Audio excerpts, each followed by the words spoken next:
E aí, meus queridos, aqui professor Conrad Mota para fazer análise das questões de direito processual do trabalho do 39º exame da OAB. São sempre as últimas questões, vai ali da questão 76 até a questão 80. A gente vai seguir essa ordem. Então vamos lá. Primeiro, questão 76, que diz o seguinte: de uma sentença trabalhista que julgou o pedido procedente em parte, somente o reclamante recorreu.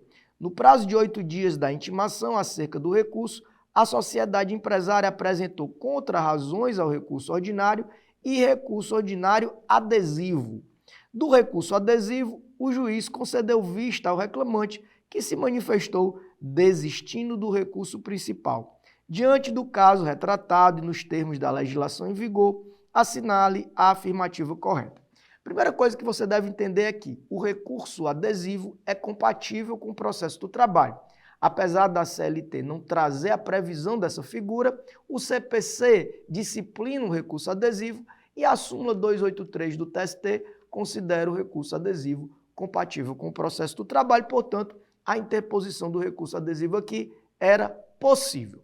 Só que o recurso adesivo, apesar de no mérito não ter conexão com o recurso principal, ele guarda uma dependência formal do recurso principal. O recurso adesivo, ele não pode ser analisado sozinho. Se o recurso principal não subir por algum motivo, o recurso adesivo também não subirá. No caso da questão, o que foi que aconteceu? O recorrente principal desistiu do recurso principal. Como o recurso adesivo tem uma dependência formal do recurso principal, ele não tem como subir sozinho. Razão pela qual, neste caso aqui, o recurso adesivo não terá como ser apreciado. Então você vai assinalar aí a alternativa C da prova tipo 1, que diz: o recurso adesivo, com a desistência do recurso principal, não poderá ser conhecido, ocorrendo assim o trânsito em julgado da sentença. Isso também está previsto lá no Código de Processo Civil, no artigo 997, parágrafo 2º, inciso 3º, que fala exatamente que se houver a desistência do recurso principal, o recurso adesivo não poderá ser analisado. Ok? Vamos para a questão 77. Diz o seguinte: o município de Sete Lagoas, Minas Gerais, foi condenado de forma subsidiária numa reclamação trabalhista envolvendo terceirização.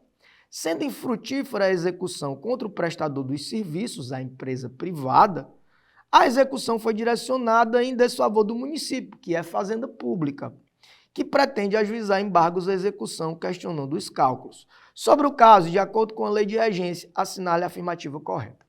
O que é que acontece aqui? A execução inicialmente foi direcionada a um particular, a sociedade empresária, que era a empresa de terceirização.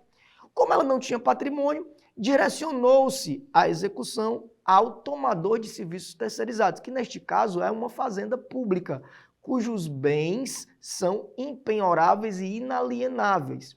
Quando a execução se faz em desfavor da fazenda pública, esta fazenda pública não vai ter os bens constritados, obviamente. Vai seguir um regime de execução diferenciado, onde ela será citada para apresentar embargos à execução no prazo de 30 dias, sem a necessidade de penhora, sem a necessidade de garantia do juízo.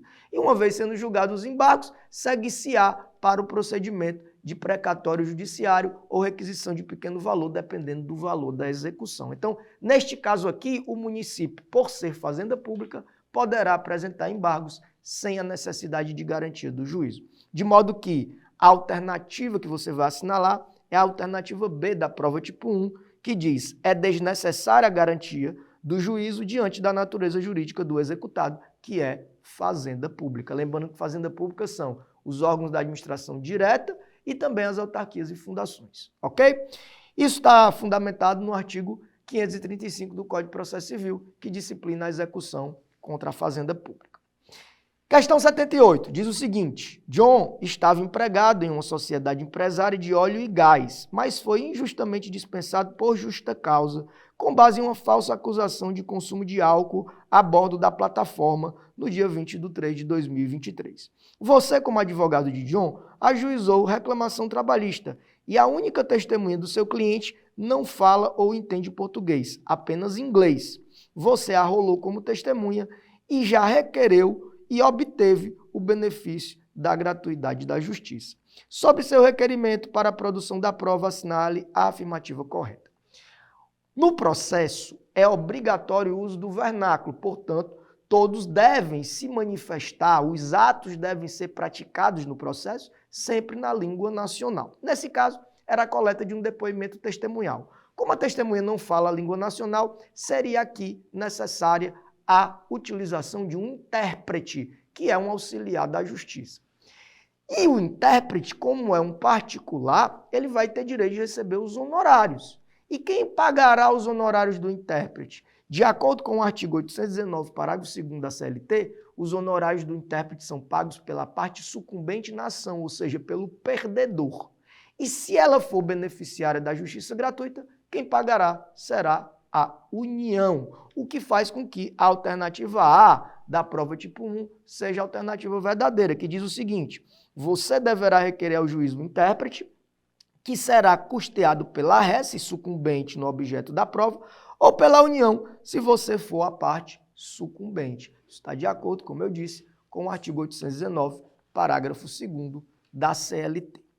Questão 79, penúltima questão da prova, diz o seguinte: determinada sociedade empresária, sua cliente, recebeu a visita de fiscais do trabalho, os quais apontaram haver irregularidades quanto às condições de trabalho de alguns empregados, bem como entenderam irregular, no dia, estarem nas dependências da empresa pessoas prestadoras de serviço por intermédio de MEI, microempreendedor individual.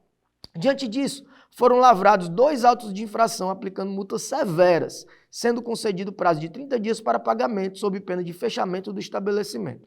Não foi facultado à sua cliente nenhum direito de ampla defesa, sendo certo que, de fato, nada foi verificado pelos fiscais. A sociedade empresária tem a documentação de todas as condições de trabalho e alega que os prestadores de serviço são autônomos. Assinale a opção que indica a medida juridicamente cabível que melhor atenda com urgência aos interesses de sua cliente para sustar os autos de infração. Veja, é possível, tá, que a empresa ela questione a validade dessa conduta dos fiscais de trabalho perante o Poder Judiciário. Apesar dos fiscais do trabalho eles serem vinculados ao Ministério do Trabalho e, portanto, pertencentes ao Executivo da União, por força do artigo 114 da Constituição Federal, essas demandas são propostas na Justiça do Trabalho. A dúvida é saber que tipo de ação vai ser proposta aqui. Será que a empresa vai apresentar uma ação ordinária com pedido de tutela de urgência, por exemplo? Ou será que ela poderia apresentar um mandado de segurança?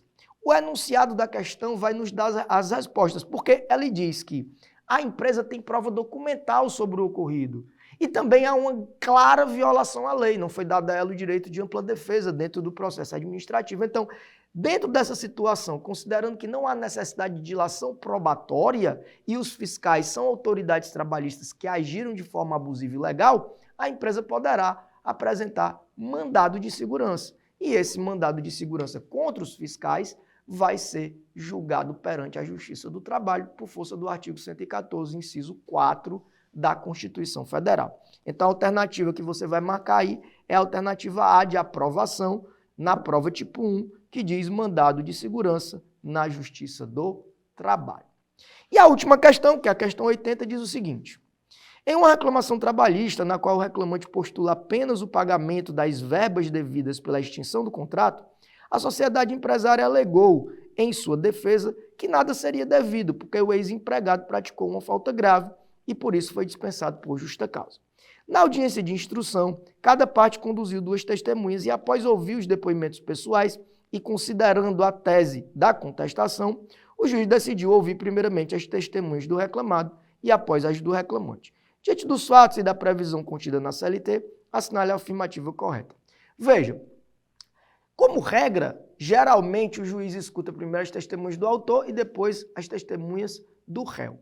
Porém, levando em conta a distribuição do ônus da prova, que neste caso, como era uma justa causa, o ônus da prova recaiu com o empregador, o juiz pode sim, ele tem a liberdade sim, de inverter a ordem da coleta dos depoimentos. Veja, ele não vai inverter o ônus da prova. O ônus da prova aqui é do empregador. O empregador é quem tem que provar a justa causa. o que ele vai fazer é inverter a ordem de coleta dos depoimentos. Ouvir primeiro as testemunhas de quem tem o ônus, no caso, as testemunhas da empresa. E isso é possível, ele tem essa liberdade na condução da instrução processual. De maneira que você vai assinalar a alternativa C, que diz: o juiz tem o poder de alterar a ordem de realização das provas, inclusive a oitiva das testemunhas, tendo em vista as alegações das partes e adequando às necessidades do conflito, no caso aqui, em razão do ônus da prova. Ok?